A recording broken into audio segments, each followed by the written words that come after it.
Hey everybody! So this video is about lists, the last of my 4 crucial tools that can help give your Shakespeare text some clarity. Now, lists are pretty self-explanatory, but let's just give ourselves a quick definition to make sure we're all on the same page going forward.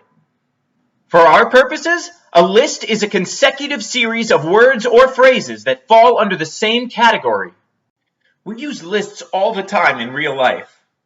We've all made a shopping list and a to-do list and a list of countries we'd like to conquer once our death ray is complete. What's that?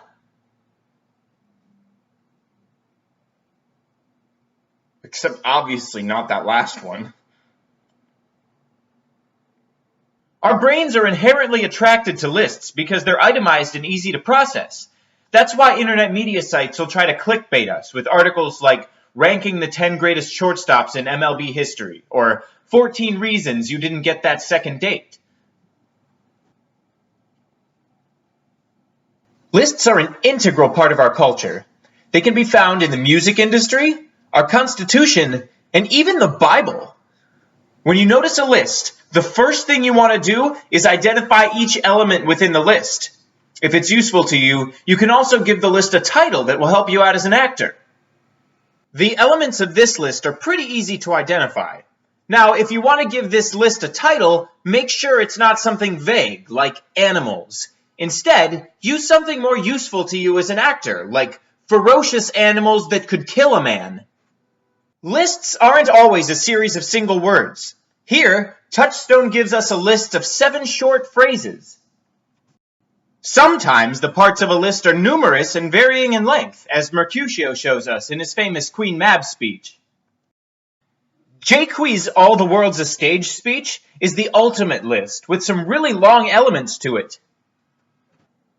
Once you've done these first 2 things, the next step is to ask yourself a few relevant questions about the composition of the list. For example, why does the list include all of these things? Why does the list include only these things? Why does the list end where it does? And, most importantly, how is each item in this list different from all the others? It may seem tedious, but doing this will give you a huge advantage by putting you inside the thought process of your character, which we can never have too much of. So, now that we've broken down how to take advantage of a list, let's take a look at a few monologues where it's a really useful tool. This Baroon monologue is crazy complicated, but the lists are a great place to start. If it's too small to read, don't worry, I've uploaded the file to my Facebook page. What I've done here is, for every list, I've highlighted each item in a different color, starting with red. So, we can see that there are 7 different lists in this monologue. The ability to dissect the lists is a great way to get inside the mind of the logic-driven Baroon. And the fact that there are so many lists here is also a big hint that he's somewhat frantic in his search for answers. This Lady Catharine monologue from Henry VIII is kind of a headache. Although it's built around a simple list of requests, there are a bunch of other thoughts layered in around them.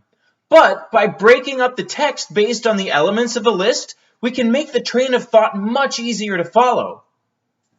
Dissecting your list is another great way to help you sort out the thoughts in your Shakespeare monologue, and putting in the hard work can really give you an advantage.